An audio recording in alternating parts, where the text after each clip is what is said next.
GS exam as में आपका स्वागत है। कभी सोचा है कि वैज्ञानिक पृथ्वी पर मौजूद करोड़ों अरबों जीव जंतुओं को आखिर कैसे व्यवस्थित करते हैं?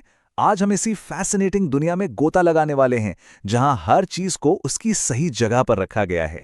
ये सवाल तो बहुत बड़ा है ना? सोचिए, लाखों प्रजातियों का एक विशाल जाल।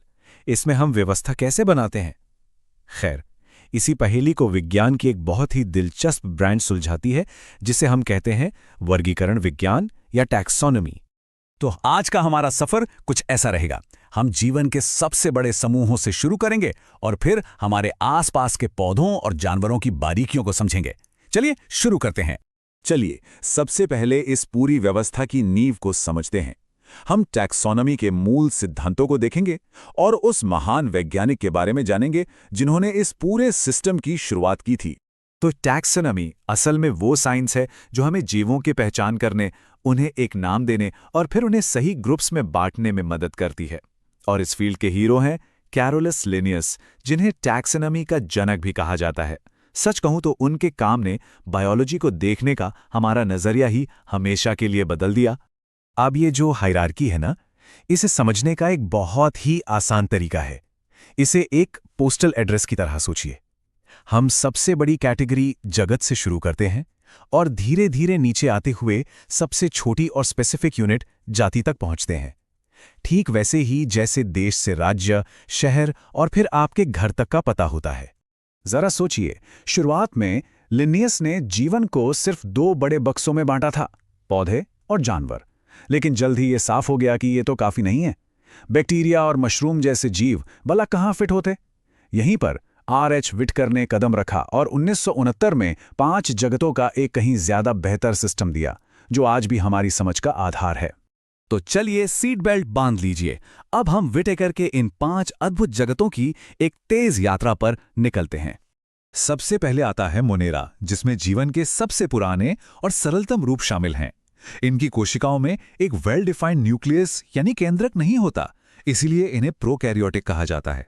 और ये छोटे छोटे जीव हमारे ग्रह पर लगभग हर जगह हैं, गहरे समुद्र से लेकर हमारे अपने शरीर के अंदर तक। अगला है प्रोटिस्टा। ये मोनेरा से एक कदम आगे हैं। ये भी ज्यादातर एक कोशिका वाले हैं, लेकिन इनकी कोशिकाओं में एक सुव्यवस्थित केंद्रक होता है, इसलिए इन्हें यूकैरियोटिक कहते हैं। ये बहुत ही डाइवर्स ग्रुप है, जिसमें अमीबा जैसे जीव हैं जो अपना आकार बदल सकते हैं और शैवाल जैसे जीव जो अपना खाना खुद बनाते हैं। फिर आता है फंजाई यानी कवक जगत। इन्हें हम प्रकृति के अपघटक भी कह सकते हैं, क्योंकि ये मृत और सड़ने वाले पदार्थों को तोड़कर पोषक तत्वों को रिसाइकिल करते हैं। एक बहुत जरूरी बात, इनकी कोशिका भित्ति पौधों की तरह सेल्यूलोज से नहीं, बल्कि काइटिन नाम के एक पदार्थ से बनी होती है। चलिए, अब हम उस जगत पर फोकस करते हैं जो हमारे ग्रह को हरा भरा बनाता है, पादप जगत यानी कि प्लांट किंगडम। ये टेबल असल में हमें पौधों के विकास की पूरी कहानी बताती है। हम सबसे सरल शैवाल यानी थैलोफाइटा से शुरू करते हैं, जिनका शरीर जड़, तना या पत्ती में बटा नहीं होता। फिर हम ब्रायोफाइटा और टेरिडोफाइटा जैसे और जटिल पौधों को देखते हैं और आखिर में सबसे विकसित बीज वाले पौधों तक पहुंचते हैं, जिम्नोस्पर्म और एंजियोस्पर्म। तो इसे आसान बनाने के लिए हम पूरे पादप जगत को 2 मेन टीमों में बांट सकते हैं। पहली, क्रिप्टोगैम्स, मतलब छिपे हुए प्रजनन वाले पौधे जिनमें फूल या बीज नहीं होते, और दूसरी फेनरोगैम्स, यानी दिखने वाले प्रजनन वाले पौधे जो बीज पैदा करते हैं और कहीं ज्यादा एडवांस्ड हैं। अब अपना ध्यान जंतु जगत की ओर मोड़ते हैं। हम अकशेरुकी यानी इनवर्टिब्रेट्स से शुरू करके कशेरुकी यानी वर्टिब्रेट्स तक जाएंगे। अगर आपको जंतु जगत की विशालता पर थोड़ा भी शक है, तो जरा आर्थ्रोपोडा संघ को देखिए। कीड़े, मकड़ियां, केकड़े, ये सब इसी में आते हैं और इसकी 10 लाख से भी ज्यादा ज्ञात प्रजातियां हैं। ये दिखाता है कि पृथ्वी पर जीवन में कितनी अविश्वसनीय विविधता है। कशेरुकी जीवों में हम विकास की एक साफ प्रोग्रेशन देखते हैं। ध्यान दीजिए कि कैसे हृदय के कक्षों की संख्या 2 से बढ़कर 4 हो जाती है और जीव असमतापी यानी कोल्ड ब्लडेड से समतापी यानी वार्म ब्लडेड बन जाते हैं। ये एवोल्यूशन का एक बेहतरीन उदाहरण है। अब आते हैं हमारे अंतिम खंड पर, नाम। सोचिए, एक ही जानवर या पौधे को दुनिया के अलग अलग हिस्सों में अलग अलग नामों से जाना जाता है। इससे कितना कंफ्यूजन हो सकता है। तो वैज्ञानिक इस प्रॉब्लम को कैसे सुलझाते हैं? यहीं पर लिनेस का एक और शानदार आइडिया काम आता है, द्विपद नामकरण या बाइनोमियल नोमेनक्लेचर।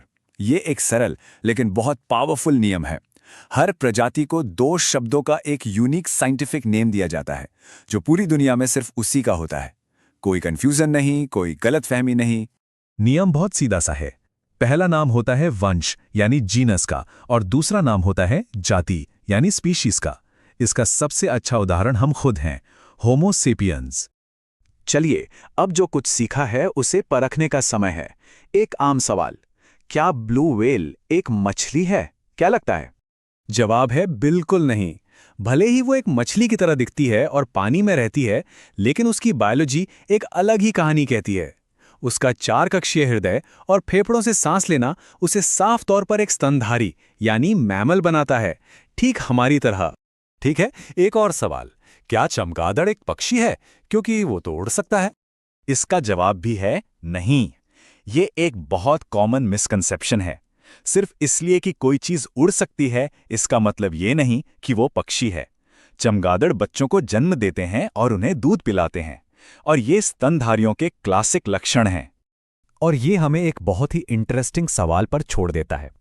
वर्गीकरण का हमारा ज्ञान पत्थर की लकीर नहीं है। जैसे जैसे हम डीएनए और जेनेटिक्स के बारे में और ज्यादा सीख रहे हैं, जीवन का ये नक्शा बदल सकता है। भविष्य में हमें और क्या नई और आश्चर्यजनक खोजें देखने को मिलेंगी, ये सोचने के लिए एक दिलचस्प बात है। देखने के लिए धन्यवाद।